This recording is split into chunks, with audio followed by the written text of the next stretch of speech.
ये थोड़े से बचे हैं मेरे पास, इनको निकाल के खाते हैं। जी अस्सलाम वालेकुम, क्या हाल है? ठीक है, खैरियत से। ये मेरा एक छोटा सा सिट्रस का ऑर्चर्ड है और इसकी जो फसल थी वो हम बेच चुके हैं, मतलब वो हम हार्वेस्ट कर चुके हैं, लेकिन कुछ पौधों के ऊपर कुछ दाने खड़े हुए हैं। इसमें वैरायटी मैं जो लेके आया था वो थी तनाब फार्म से रेड ब्लड के नाम से, लेकिन ये अनफॉर्चुनेटली रेड ब्लड नहीं निकला, ये मिक्स निकला है। ये वाला जो है ये शकरी माल्टा है, खानपुरी माल्टा। और एक मेरे पास बड़ा यूनिक किस्म का एक प्लांट भी है और उसके साथ अभी एक फ्रूट भी लगा हुआ है, वो आपको फ्रूट दिखाऊंगा और गूगल लेंस से पूछेंगे कि ये फ्रूट कौन सा है। अब ये आपके लिए एक छोटा सा तेजस है। आ जाए, कुछ लगे हुए हैं, बाकी हम निकाल लिए हैं, लेकिन एक निकालते हैं यहाँ से।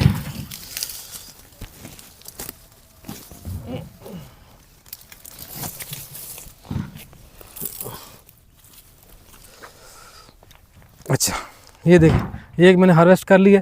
अच्छा, हार्वेस्टिंग का भी एक तरीकाकार होता है।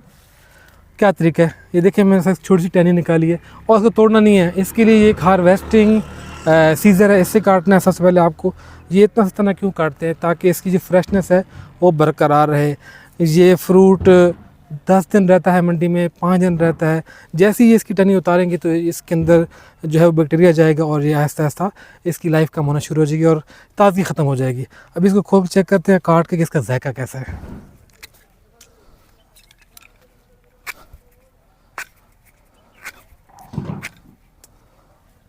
ये शकरी माल्टा है और ये जो सीज़र है इससे मैं इसकी कटिंग भी करता हूँ, हार्वेस्टिंग भी करता हूँ, इससे मैं बहुत से काम लेता हूँ और इससे मैं फिर कलमकारी भी करता हूँ। अब वीडियो में आपको कैसे पता लगेगा इसका जायका कौन सा है, लेकिन मैं आपको बताऊँगा, तो आपने यकीन करना है कि इसका जायका कैसा है, क्योंकि ये शकरी माल्टा है और ये आम तौर पर मार्केट से मिल जाता है, कोई इतनी कोई स्पेशल चीज़ नहीं है। ये मैं इधर फेंक लूँ मसला नहीं है, क्योंकि ये एक ऑर्गेनिक खाद के तौर पर इस्तेमाल हो जाएगा।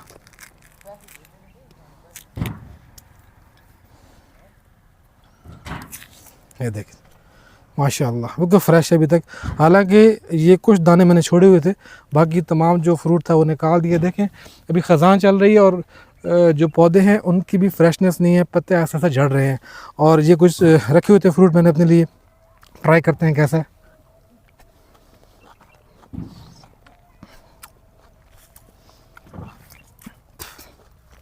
बहुत ज़बरदस्त। एक तो मीठा है, दूसरा ये कि इसके अंदर एक मिठास के अलावा एक खुशबू भी है, एक जायके के साथ खुशबू भी है। आमतौर पर फ्रूट्स के अंदर खुशबू ख़त्म हो जाती है क्योंकि लोग फर्टिलाइज़र यूज़ करते हैं, स्प्रे यूज़ करते हैं। तो ये मेरा जो पूरा बाग है ये सारा का सारा ऑर्गेनिक है, इसमें किसी किस्म की कोई खाद यूज़ नहीं की, किसी किस्म का कोई स्प्रे यूज़ नहीं किया गया। इसके अलावा एक जो यूनिक फ्रूट है मैं आपको वो दिखाता हूँ, वो कौन सा है। जिस फ्रूट के बारे में मैं आपको बता रहा था वो एक ही पौधा है, मेरे पास तकरीबन 80 से 90 पौधा है और उनमें से ये एक यूनिक प्लांट है मेरे पास। अब इसका जो फल है वो अब काटते हैं और आपको दिखाते हैं कि है कौन सा। फिर इसके बारे में आपने बताना है कि असल में इसका नाम क्या है और इसका जायका कैसा, और आपके पास इस तरह का कोई प्लांट है या नहीं है। ये गुच्छे में आता है, एक जगह पे तकरीबन 6 से 7 लगे होते हैं दाने। ये देखें, ये इसका साइज़ है। अब अगर माल्टा में खोलूं, उतारूं, तो माल्टे का साइज़ और इसका साइज़ कंपेयर कर लेते हैं।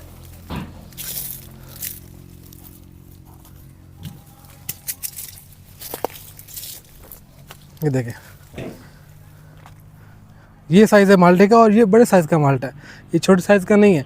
इससे बड़ा माल्टा मेरे बाग में अभी तक नहीं है और इससे बड़ा माल्टा होती भी नहीं है। किनू होते हैं बड़े साइज़ के, लेकिन माल्टा इससे बड़ा नहीं होता, उससे बड़ा ये वाला है। अब इसको चेक करते हैं गूगल लेंस से कि आखिर ये कौन सी चीज़ है।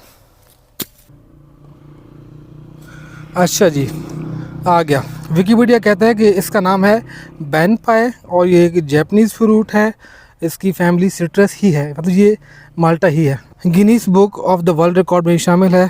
इसका जो मैक्सिमम वेट है वो 4.8 kg रिकॉर्ड किया गया है और ये मोस्टली जापान के अंदर ही पाया जाता है। इसका अगर साइज़ देखा जाए तो तकरीबन 32 इंच और तकरीबन 3 फुट के करीब करीब इसका साइज़ भी था।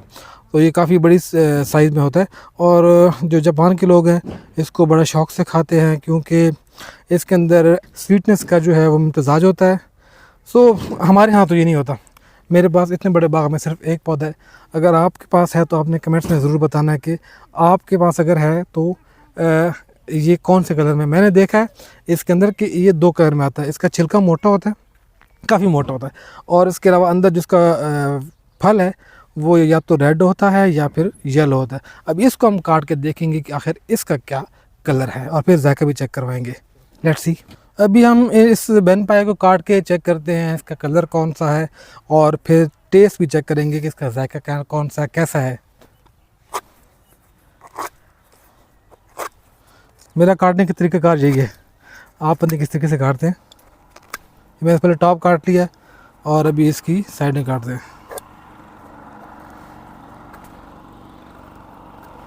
सही बात है, इसका जो छिलका है वो काफ़ी मोटा है।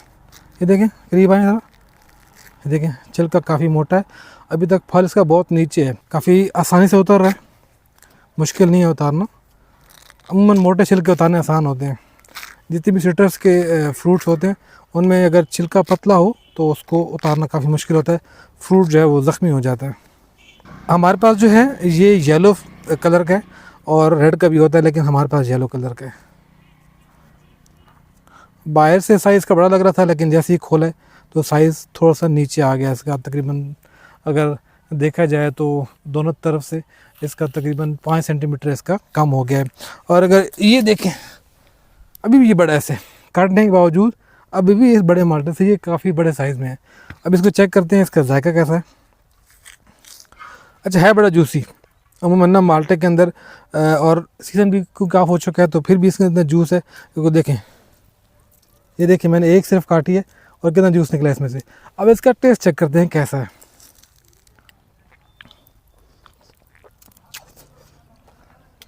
बेहतरीन, लाजवाब। इसके टेस्ट के अंदर हल्की सी कड़वाहट आखिर में आती है, शुरू में मीठा भी है और इसके अंदर इसका अपना यूनिकनेस का जायका भी है, अलग से जायका है बिल्कुल इसका। सिट्रस में जैसे किनू का एक अलग जायका होता है, माल्टे का अलग, इसका एक अलग जायका है।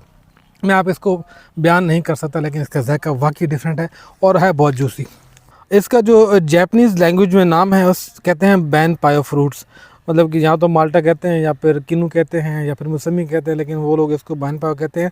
और ये काफ़ी जो हैवी फ्रूट्स हैं उनमें जाना जाता है और जापान में बहुत मशहूर है वहाँ पर जो, और इनका डेली का स्नैक्स है उसमें ये लोग इसको यूज़ करते हैं और उनके घर में तकरीबन ये पाया जाता है।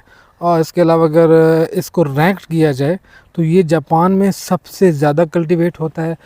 The tree is large and various growth, इसकी जो साइज़ है वो डिफरेंट हो सकता है। मेरे पास ये जो पौधा लगा हुआ है, ये देखें ये वाला, इसकी मैक्सिमम जो हाइट है वो तकरीबन 3 मीटर है, इससे ऊपर नहीं है। लेकिन इसकी जो हाइट बताई जा रही है 15 से 18 मीटर तक भी हो सकती है।